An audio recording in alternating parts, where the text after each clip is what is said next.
하나님의 말씀은 출애굽기 5장 1절에서 9절까지의 말씀입니다.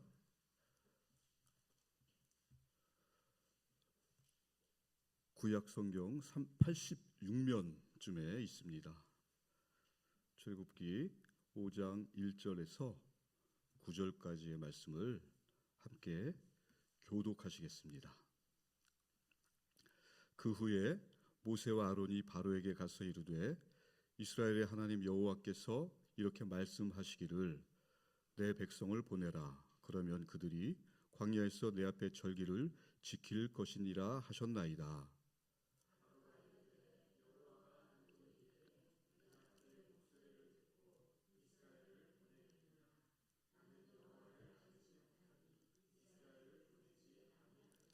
그들이 이르되 히브리인의 하나님이 우리에게 나타나셨은즉 우리가 광야로 사흘결쯤 가서 우리 하나님 여호와께 제사를 드리려 하오니 가도록 허락하소서. 여호와께서 전염병이나 칼로 우리를 치실까 두려워하나이다.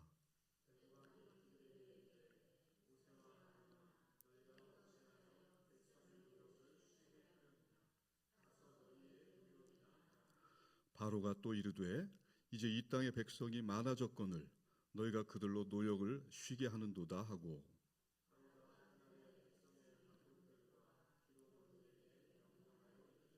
너희는 백성에게 다시는 벽돌에 쓸 짚을 전과 같이 주지 말고 그들이 가서 스스로 집을 줍게 하라.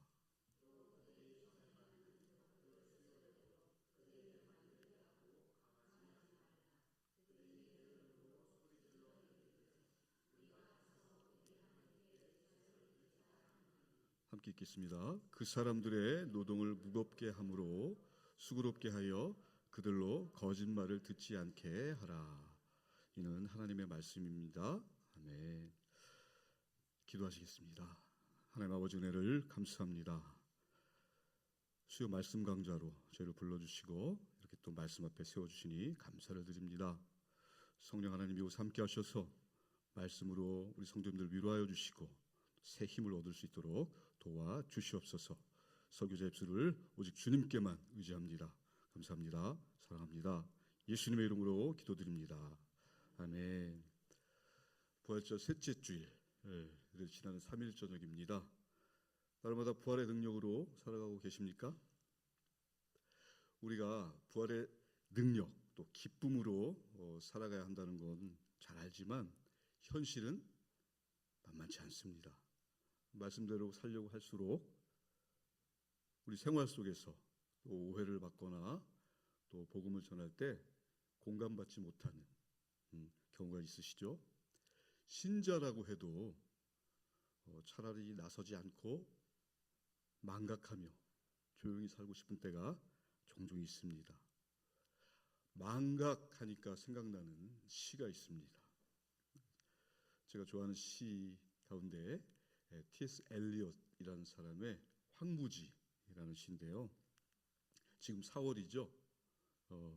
4월이면 늘 생각나는 시인데 제 생일이 4월에 있어서가 아니라 제가 어렸을 때부터 시를 좋아했습니다. 그래서 이 시도 그냥 좋아하게 됐습니다. 엄청 긴 시인데요.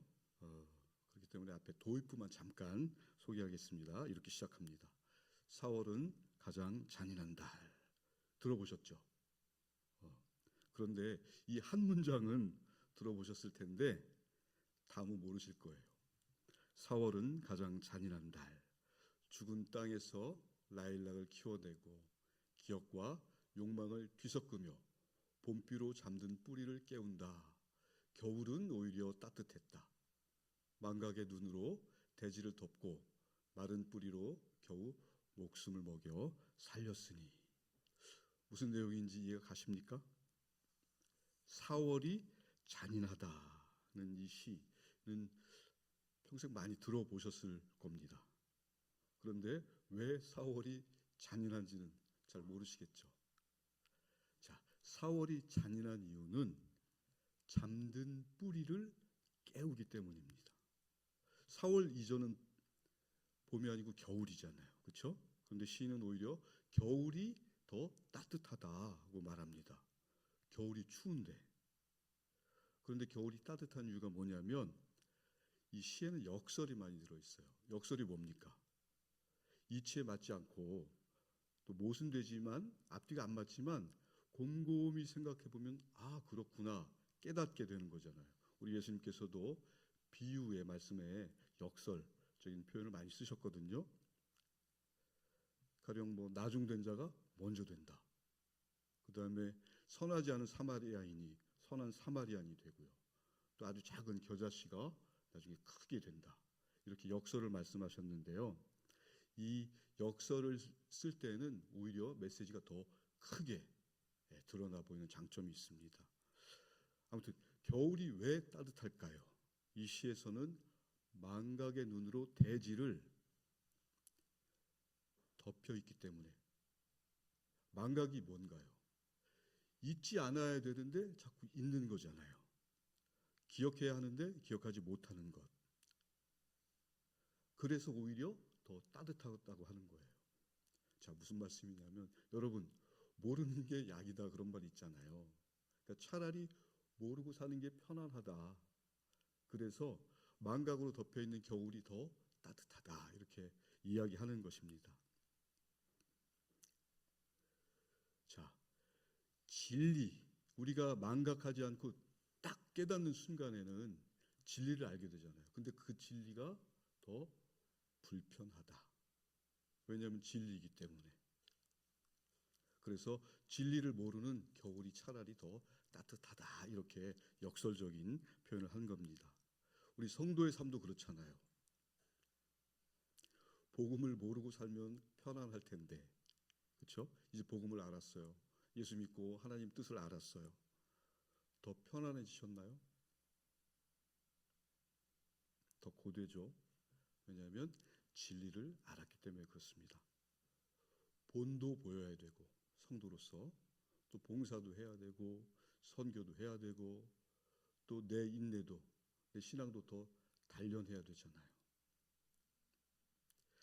내 삶 속에서 이렇게 진리를 지키면서 산다는 것은 힘든 일입니다. 오죽하면 여러분 콘스탄티누스 황제 아시죠? 우리 기독교를 로마 시대 때 공인한 AD 313년에 이 콘스탄티누스 황제가요 세례를 죽기 바로 전에 받으려고 그랬어요. 여러분들도 믿기 전으로 돌아가고 싶으십니까? 그런데 안 믿던 시절로 돌아갈 수 없습니다. 성도의 숙명은 그럴 수 없어요. 왜냐하면 하나님께서 여러분을 붙잡고 계시기 때문에 그렇습니다. 하나님께서 여러분 붙잡고 일하고 계시기 때문에 예전으로 돌아갈 수 없어요. 하나님이 일하시기 때문에 내가 지금 예수를 믿고 있는 것입니다. 이 시간도 하나님께서는 일하시는데요. 하나님께서 어떻게 일하시는지 우리 가스펠 프로젝트 교재를 따라 함께 나눠보도록 하겠습니다. 오늘의 신학적 주제인데요. 함께 읽어볼까요? 오늘의 신학적 주제를 같이 읽겠습니다. 유일하신 하나님은 자기 백성은 위로하시고 거스르는 자들은 대적하심으로써 영광을 선포하십니다. 그렇습니다. 하나님께서 어떻게 하나님을 드러내시고 영광을 선포하는지 오늘 교재를 따라가면서 한번 같이 나눠보도록 하겠습니다. 첫 번째는요. 하나님은 권세자들과 더불어 싸우심으로 영광을 드러내십니다. 앞에 우리 단락에서 살펴봤듯이 하나님께서 이스라엘을 위해서 모세와 아론을 바로에게 보내 말씀을 전하게 하셨습니다. 드디어 이 모세와 아론이 바로와 대면하게 되었습니다. 출애굽기 오늘 5장 1절에서 4절에 이렇게 되어 있습니다.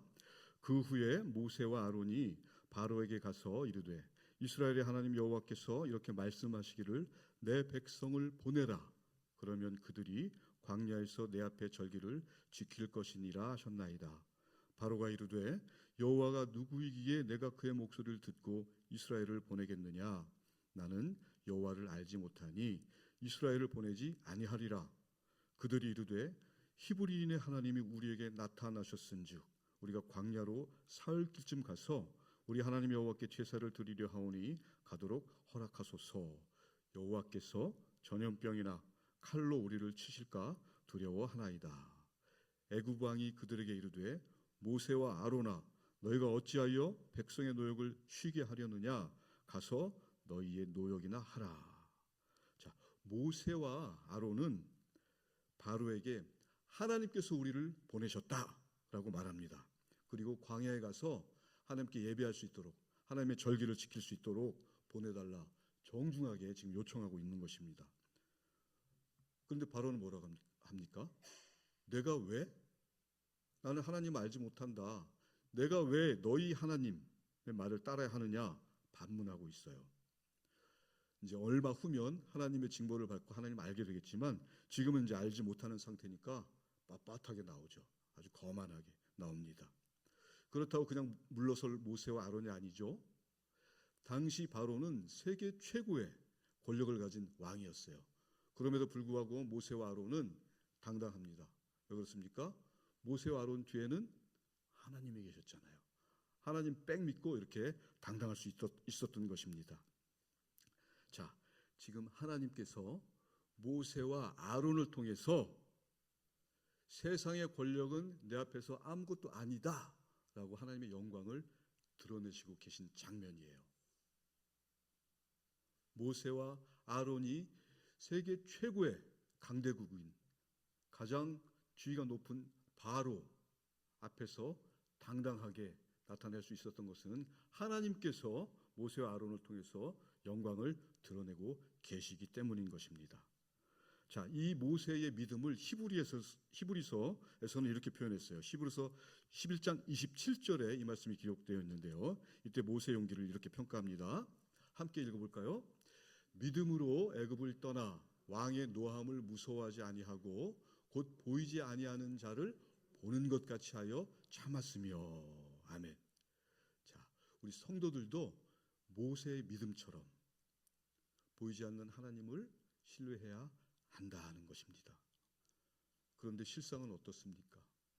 하나님은 멀리 계시고 가까이 있는 물질, 돈, 부동산 그런 것들이 더 가깝지 않습니까? 사람도 있어 보이는 사람이 더 신뢰가 가고. 자, 눈에 보이지 않는 하나님을 신뢰한다는 것이 이렇게 어려운 것입니다. 그래서 성도에게는 믿음이 요구가 되는 것입니다. 여러분, 믿음이 뭔가요? 히브리서 말씀에 의하면 믿음은 보이지 않는 것들의 증거다. 보이지 않는 것을 본다고 믿는 거예요. 그것이 바로 믿음입니다. 거만한 바로는 계속해서 하나님 말씀에 반한 행동을 해요. 그 결과 5장 끝에 가보면 이 이스라엘 백성들의 환경, 처지가 더 열악해집니다. 노동 강도는 더 세지고요. 작업 환경도 더 열악해졌어요. 그러니까 모세도 실망하게 되죠. 나는 하나님 명령대로 하나님 말씀대로 전했는데 오히려 백성들에게 더 고통이 가중됐어요. 모세가 실망합니다. 자, 이때 실망하는 모세의 모습이 우리의 모습과 많이 닮아 있습니다. 그런데요, 이때가 중요한 것입니다, 여러분. 현실에서 낙담할 때, 실망할 때 오늘 말씀을 기억하십시오. 하나님께서 다스리고 계신다. 마침내 이 상황에 마침표를 찍으실 것이다. 모세도 나중에 그것을 확인하게 됐잖아요. 그러나 지금은 그 전이기 때문에 실망하지만 저와 여러분들은 결과를 다 알고 있잖아요. 그렇기 때문에 이렇게 성도에게 낙심이 올 때, 실망이 올 때, 이때 하나님 말씀을 기억하고 하나님께서 이 상황을 종결시키실 것이다, 마무리 지으실 것이다 라는 믿음을 가져야 한다는 것입니다. 여러분들 중에도 그런 경험 있으시죠? 그때는 하나님께서 응답을 안 해주셨는데 나중에 돌아보고 나니까 다른 방법으로 하나님께서 내 기도에 응답해 주셨다. 그런 경험들 있으시죠? 그런 경험이 없는 표정들을 하고 계시면 제가 어떡합니까? 그래요. 내가 원하는 타이밍과 하나님의 타이밍이 맞지 않을 수가 있어요. 그때 용기를 잃지 않아야 됩니다. 왜냐하면 우리 하나님은 가장 좋은 때, 가장 좋은 선물 주시잖아요. 아버지시잖아요. 자, 두 번째는요. 하나님께서 영광을 드러내실 때 자기 백성을 위로하심으로써 영광을 드러내십니다. 이 말씀이 출애굽기 6장 6절에서 9절에 나와 있거든요. 자, 출애굽기 6장 전체에서는 지금 이 상황을 하나님께서 주도하고 계시는 거예요. 바로가 권력자이지만 이 모든 상황을 지금 하나님께서 붙잡고 계신 것을 알 수가 있습니다. 그리고 그것을 모세에게 재차 확인시켜 주시거든요. 그 말씀이 6절에서 9절 말씀이에요. 그 말씀을 통해서 모세를 위로하고 계시는 거예요. 자, 6절에서 9절을 제가 한번 읽어볼게요. 그러므로 이스라엘 자손에게 말하기를 나는 여호와라. 내가 애굽 사람의 무거운 짐 밑에서 너희를 빼내며 그들의 노역에서 너희를 건지며 편팔과 여러 큰 심판들로서 너희를 속량하여 너희를 내 백성으로 삼고 나는 너희의 하나님이 되리니 나는 애굽 사람의 무거운 짐 밑에서 너희를 빼낸 너희의 하나님 여호와인 줄 너희가 알지라. 내가 아브라함과 이삭과 야곱에게 주기로 맹세한 땅으로 너희를 인도하고 그 땅을 너희에게 주어 기업을 삼게 하리라. 나는 여호와라 하셨다 하라. 모세가 이와 같이 이스라엘 자손에게 전하나 그들이 마음의 상함과 가혹한 노역으로 말미암아 모세 말을 듣지 아니하였더라. 자, 여기 보시면요. 하나님께서 내가 이렇게 할 것이다. 앞으로 하실 일을 예고하십니다. 내가 이렇게 하리라 하는 말씀이 4번 정도 나오거든요. 근데 이 말씀이 묘하게도 신약 성경과 짝을 이루는 것을 볼 수 있습니다. 굉장히 놀라운 장면인데요. 이 4번 내가 하리라라는 말씀 중에서 시간 관계상 3가지만 한번 살펴보겠습니다. 자, 내가 하리라 첫 번째는 내가 해방시키겠다입니다. 오늘 6절 상반절을 한번 보시겠어요? 6절 상반절을 보시면 이렇게 되어 있습니다. 내가 애굽 사람의 무거운 짐 밑에서 너희를 빼내며 그들의 노역에서 너희를 건지며. 자, 이 말씀은 지금 중노동을 하고 있는 노예살이를 하고 있는 이스라엘을 구원하실 건데, 자, 구원받았을 때 너희 힘으로 구원받는 게 아니라 스스로 구원하는 게 아니라 내가 너희들을 구원하겠다. 하나님의 은혜로 구원이 이루어진다는 말씀을 하고 있는 것입니다. 자, 하나님께서 모세를 보낸 이유가 무엇입니까?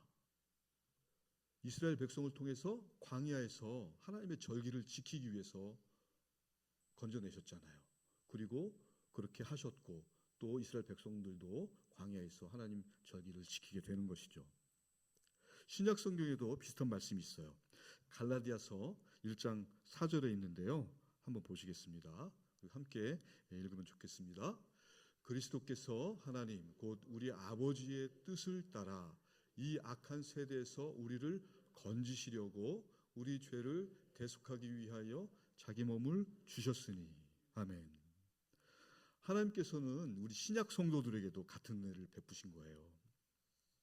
예수님을 통해서 영적 노예 상태인 우리를 건지시고 이렇게 하나님을 예배하게 하셨잖아요. 자, 두 번째로 내가 하리라. 하나님께서 내가 이렇게 할 것이다 라고 한 말씀 두 번째는요. 내가 그들을 내 백성을 삼겠다라는 것입니다. 자, 계속해서 6장 7절을 보면 이렇게 되어 있죠. 출애굽기 6장 7절 너희를 내 백성으로 삼고 나는 너희 하나님이 되리니 나는 애굽 사람의 무거운 짐 밑에서 너희를 빼낸 너희 하나님 여호와인 줄 너희가 알지라 라고 되어 있습니다. 하나님께서 이스라엘을 건져내실 뿐 아니라 자녀 삼으신다는 거죠. 신약에서도 비슷한 말씀이 있어요. 로마서 9장 4절로 가보겠습니다. 함께 읽어볼까요? 그들은 이스라엘 사람이라 그들에게는 양자됨과 영광과 언약들과 율법을 세우신 것과 예배와 약속들이 있고. 아멘. 자, 하나님께서는 다만 구원해내시고 또 속량해 주시고 거기서 그친 게 아니라 우리를 하나님의 가족 삼아 주셨어요. 자마 삼아 주셨다는 말씀입니다. 자, 그리고 내가 하리라 세 번째 말씀은요. 내가 기업으로 삼겠다는 말씀이에요. 이 말씀은 오늘 6장 8절에 있습니다. 내가 아브라함과 이삭과 야곱에게 주기로 맹세한 땅으로 너희를 인도하고 그 땅을 너희에게 주어 기업을 삼게 하리라. 나는 여호와라 하셨다 하라. 아멘. 자, 이 언약의 말씀은 나중에 여호수아를 통해서 가나안 정복으로 이루어지잖아요. 지금 현재는 그냥 노예일 뿐이지만 하나님은 그들에게 땅을 기업으로 주시겠다 말씀하시는 거예요. 자, 이 말씀이 신약에서도 또 있겠죠. 마태복음 5장 5절로 가보겠습니다. 마태복음 5장 5절인데요. 이거는 이제 제가 자막에 띄우지 않았습니다. 5장 5절에 보면 예수님께서 하신 말씀이에요. 왜 자막에 안 띄우냐면 여러분이 너무 잘 아시는 말씀이기 때문에 그렇습니다. 예수님께서 온유한 사람에게 무엇을 주신다고 그랬습니까? 온유한 사람에게 땅을 기업으로 주겠다. 바로 이 출애굽기 6장 8절의 말씀이 마태복음 5장 5절의 말씀으로 짝을 이루는 거예요. 놀랍지 않으십니까? 자, 그래서 오늘 하나님께서 내가 이렇게 하겠다라고 하신 세 가지 말씀을 살펴봤는데요. 여기에서 알 수 있는 것은 하나님께서 이 세 가지 말씀으로 이스라엘 백성들을 위로하고 계신다는 거예요. 이렇게 하나님은 자기 백성을 위로하심으로 하나님의 영광을 드러내신다입니다. 첫 번째는 어땠습니까? 첫 번째는 권력들과 맞서 싸우심으로 하나님의 영광을 드러내셨고, 두 번째는 지금 자기 백성을 위로하심으로써 이렇게 하나님의 영광을 드러내고 계신 것입니다. 자, 마지막 세 번째로는요, 하나님께서는 거짓 신들에 맞서심으로써 영광을 드러내십니다. 자, 이 말씀은 출애굽기 7장으로 가야 됩니다. 출애굽기 7장 17절에서 21절에 이렇게 되어 있습니다. 7장을 한번 이렇게 쫙 펴놓고 계세요. 17절부터 제가 한번 읽어볼게요.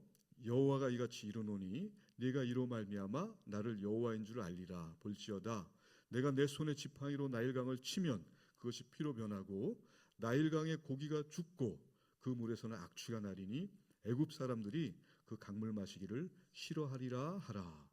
여호와께서 또 모세에게 이르시되 아론에게 명령하기를 내 지팡이를 잡고 내 팔을 애굽의 물들과 강들과 운하와 못과 모든 호수 위에 내밀라 하라. 그것들이 피가 되리니 애굽 온 땅과 나무 그릇과 돌그릇 안에 모두 피가 있으리라.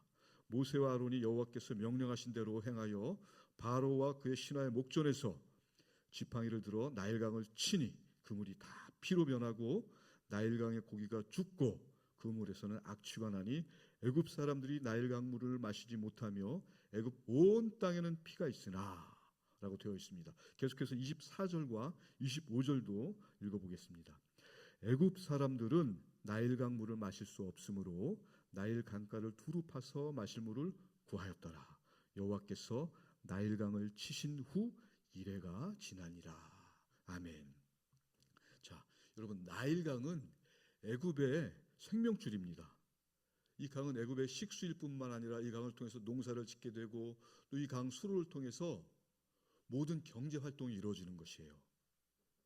그렇기 때문에 이 나일강은 애굽 민족들에게, 애굽 사람들에게는 생명이요 또 애굽 사람들의 숭배의 대상이 되는 거예요.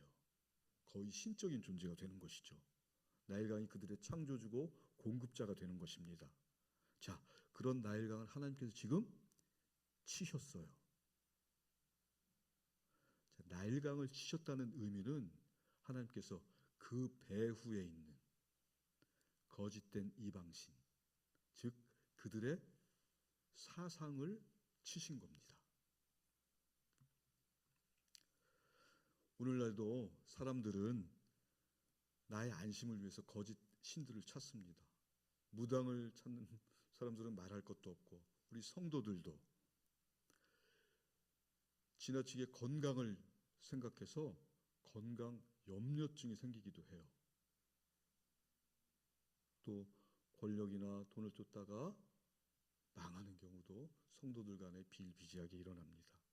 이 모든 것이 거짓된 신을 찾는 것과 같은 것입니다. 이런 것들을 하나님께서 두고만 보실까요? 최근에 일어난 코로나19 팬데믹, 또 내란 사태, 그리고 지금 벌어지고 있는 전쟁들을 통해서 하나님의 손길을 대해서 많은 생각을 하게 되는 것입니다. 말씀을 정리해 보겠습니다. 앞에서 하나님께서 영광을 드러내신 방법 쭉 살펴봤어요. 첫 번째는 세상 권력과 싸우심으로 하나님의 영광을 드러내시고, 두 번째는 자기 백성들을 위로하심으로써 영광을 드러내시는 하나님의 모습, 그리고 거짓 신들을 치시는 모습을 하나님께서 영광을 드러내셨는데요.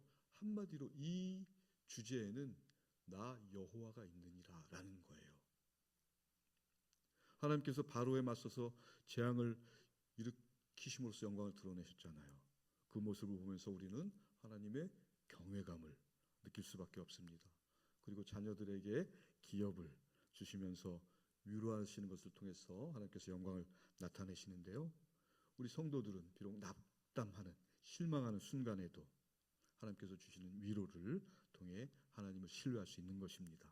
그리고 거짓된 우상을 깨뜨리시면서 영광을 드러내신 우리 하나님, 현대를 살아가는 우리 성도들에게는 그것이 큰 도전으로 다가옵니다. 내가 안심하기 위해서 나의 안심으로 붙들고 있는 것들, 권력의 추구, 또 물질의 추구, 또 건강의 추구, 이런 것들은 하나님 없이는 아무것도 아니다 라는 것을 오늘 말씀해 주고 계시는 것입니다. 그래서 우리 성도는 늘 하나님을 향해서 믿음으로 말씀에 순종하고 살 때 진정한 온전한 쉼을 살 수 있는 것이죠. 우리 예수님도 말씀하셨잖아요. 내가 세상 끝날 때까지 너희와 함께하리라. 얼마나 위로가 되고 마음이 편안해지는 말씀인가요? 그리고 그것으로 끝나지 않으시고 반드시 내가 돌아와서 모든 고통과 억압 끝내리라 약속하셨습니다. 예수님 자체가 하나님의 영광이십니다. 여러분, 우리 교회 목표가 무엇입니까? 예수님처럼 살아가게 하소서잖아요. 예수 제자의 삶을 추구하는 우리 신길동교회 모든 성도님들이 예수님 닮아가고 또 날마다 예수님의 능력으로, 성령 주시는 능력으로, 말씀의 능력으로 승리의 삶을 살아가시면 좋겠습니다. 아멘. 기도하시겠습니다. 하나님 아버지, 은혜를 감사합니다. 오늘 주신 말씀처럼 하나님께서 세상의 권력과 싸우심으로 또 자녀를 삼아 위로 주심으로 또 거짓된 우상들을 치심으로 영광을 드러내심을 배웠습니다. 그렇습니다. 하나님의 자녀로 복음을 전하며 살아가는 것이 가장 안전하고 행복한 삶입니다. 우리 신길동교회 모든 성도님들이 주님 안에서 끝까지 복음을 전하는 사명을 감당하면서 예수님처럼 살 수 있도록 도와주십시오. 감사합니다. 사랑합니다. 예수님의 이름으로 기도드립니다. 아멘.